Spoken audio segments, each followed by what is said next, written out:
Hey folks, Daily Landsblog for December the 14th, 2021.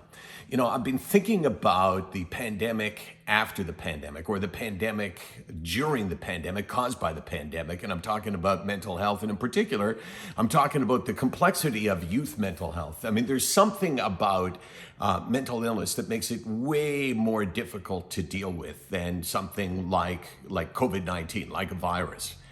For two reasons. I'm not saying one's more severe than the other. I'm saying it's more difficult to get a handle on it because of two things. Number one, there's no test for it. Imagine what it would be like with COVID-19 if you couldn't test for COVID-19. And if you add to that, there are no outward symptoms of COVID-19, or in the case of mental health. Imagine if with COVID, you couldn't tell who was sick and who wasn't sick.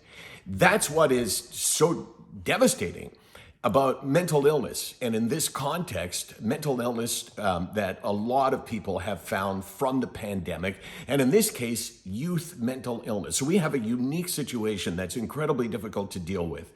How do you know? How can you deal with? How can you say to someone, hey, are you okay, if we can't test for it, and if there are often no outward signs? In the last couple of days, I've been reading stories written by parents of survivors or surviving parents of kids that try to take their own life. And so often, it's repeated over and over. You hear them say, we couldn't tell anything. Even looking back with the view that we have now, we had no idea.